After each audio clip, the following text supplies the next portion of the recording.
आज का शीर्षक है प्रकृति का महत्व एवं प्रकृति द्वारा दंड। प्रकृति मानवीय कानून से नहीं बल्कि अपने नियमों से चलती है, परंतु मनुष्य अज्ञानवश अथवा मूर्खतावश स्वयं को प्रकृति से अधिक शक्तिशाली समझने लगता है, अर्थात प्रकृति का मालिक समझने लगता है। परिणाम स्वरूप मनुष्य उस प्रकृति को ही हानि पहुंचाने लगता है जिसके अस्तित्व पर उसका स्वयं का अस्तित्व टिका हुआ होता है। JBS हेल्डन के अनुसार विधि अथवा नियम 3 प्रकार के होते हैं। पहला मानवीय कानून अर्थात ह्यूमन लॉ, दूसरा दैवीय कानून डिवाइन लॉ, तीसरा प्राकृतिक कानून नेचर लॉ। मानवीय कानून वह कानून है जो मानव अपने सुविधा एवं सुरक्षा के लिए बनाता है। वहीं दैवीय कानून कर्म के सिद्धांत पर आधारित है, अर्थात जैसा व्यक्ति कर्म करेगा वैसा भोगेगा।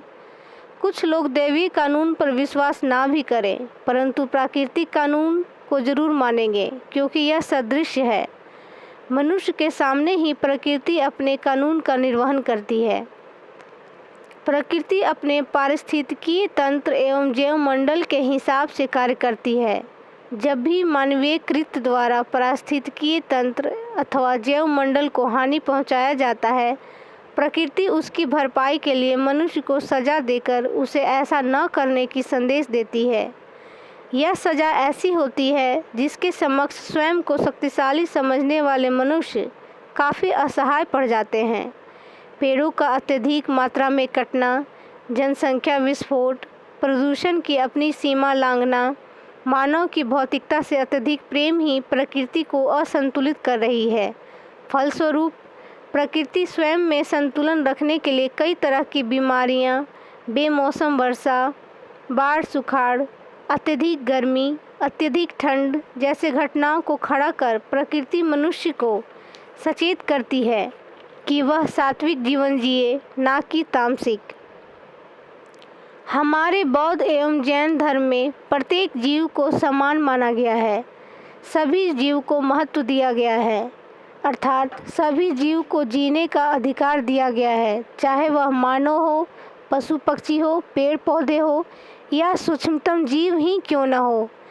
मानव उचित जीवन जी सके, इसके लिए भगवान बुद्ध ने अष्टांगिक मार्ग बतलाया है। वहीं जैन धर्म में पंच महाव्रत की बात की गई है। यदि हम मानव जाति अपने ज़रूरतों को, लालसाओं और आकांक्षाओं का सीमित कर अन्य प्रजातियों को बिना हानि पहुंचाए जीवन जीने की कला सीख ले, तो प्रकृति मानव जाति का विनाश कभी नहीं करेगी। इसके लिए मानव तथा प्रकृति में सामंजस्य अति आवश्यक है।